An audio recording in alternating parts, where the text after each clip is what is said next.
I get comments on my videos all the time saying things like, I got raided and they stole everything I have, or I got ganged up on by pay-to-win players and now I have nothing left. Guys, stop it! No matter how powerful your enemy is, if you follow my guides, they will not be able to take a single thing out of your base.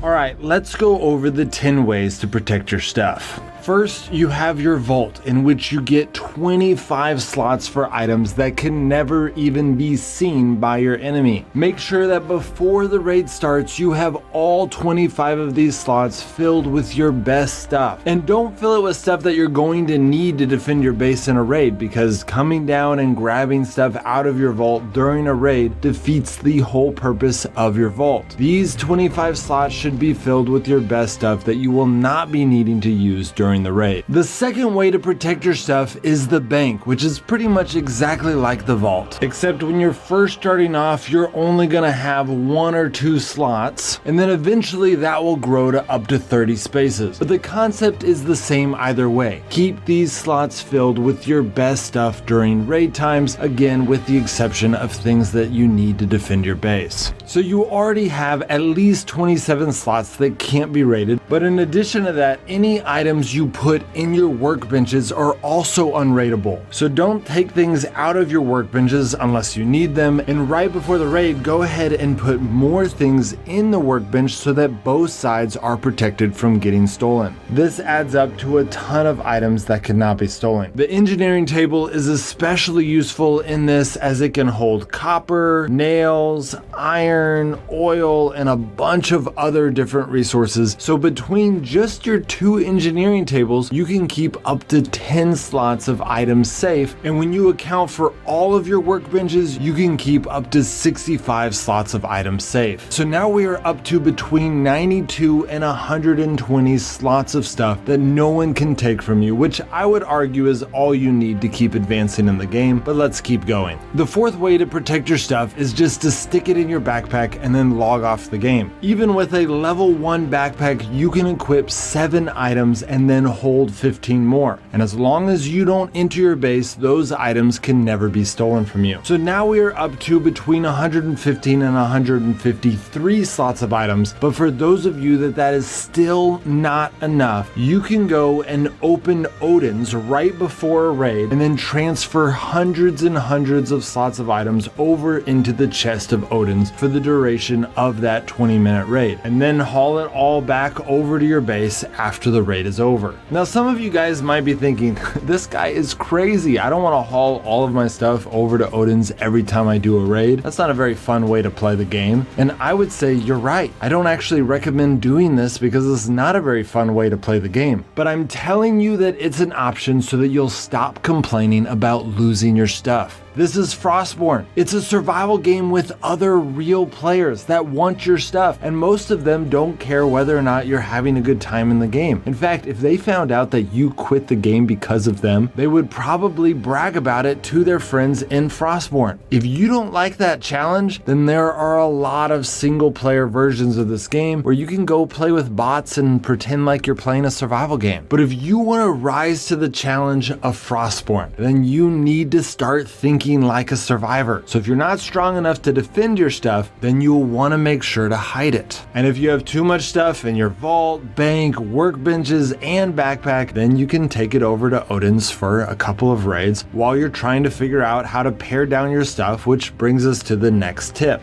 The 6th way to protect your resources is to use them. This may seem a little simple, but a lot of people don't use their resources before clicking the raid button. I've raided people and stolen stacks and stacks of planks and stone from people with mostly level 1 walls. And I think to myself, if you had used these planks and stone to make them into level 2 walls, I might not have gotten this far into your base. And I definitely wouldn't be stealing these planks and stone from your base because you would have used use them to build those walls. So use your resources to build workbenches, upgrade your walls, because not only does that help you advance in the game, but those resources that you use can never be stolen from you. This leads us to the 7th way to protect your stuff, which is to build the maximum amount of chests and a base with the maximum amount of doors. We'll get into doors a little bit later, but the most important thing that you can do is build the maximum amount of chests as soon as you can. Making level 1 chests is super cheap, so you can easily build all 40 in the first day you're playing if you want to. By building this many chests, your enemy does not know where your stuff is, and they still have to use a lockpick to open an empty chest. So go right now and build the maximum amount of chests in your base. You will be amazed how much of your stuff you save by doing this.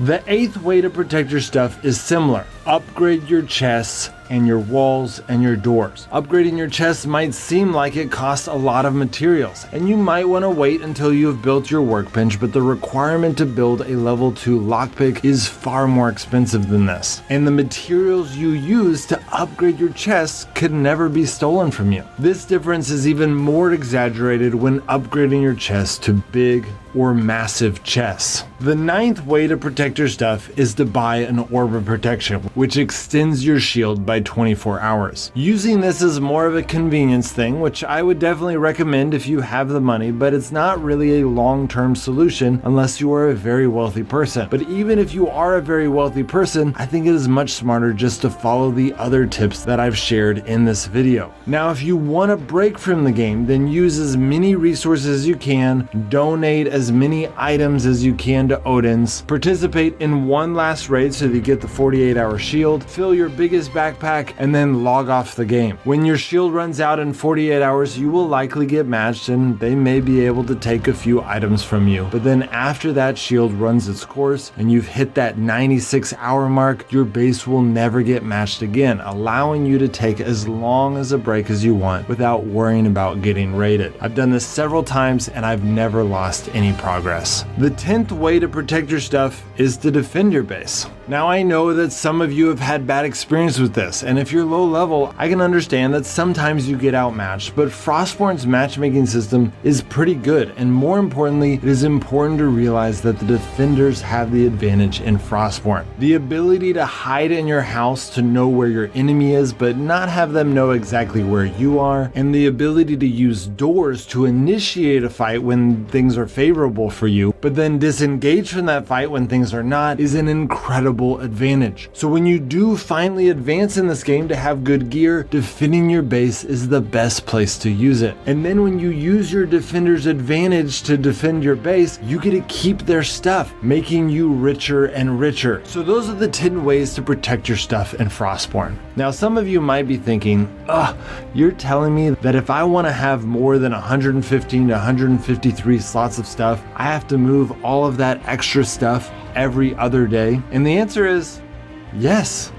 Yes, because right now you are weak and you can't defend yourself. But after you play a little bit longer and get some decent gear, not even the best gear, just some decent gear, you will be able to use your defender's advantage to defeat any family, no matter how pay to win they are. In fact, you will be able to kill them and take the stuff they paid for as your own. Honestly, I think we've gotten so used to the single player versions of this game where everyone can hoard as much stuff as they want to that we've forgotten that in multiplayer games, that is the luxury of only the most powerful players. And even then, usually the underdog eventually finds a way to break in and get the raid of a lifetime. Instead of seeing this as a hassle, I would argue that this makes the game more interesting. It is precisely because you are playing with real players and not some bot that a developer programmed that you don't know what to expect. Every zone is a new zone in Frostborn with a chance of unexpected riches or unexpected disaster. Every raid is a new raid with new fears and new excitement. Frostborn does not grow old nearly as fast as those other games because the players make it fresh every time.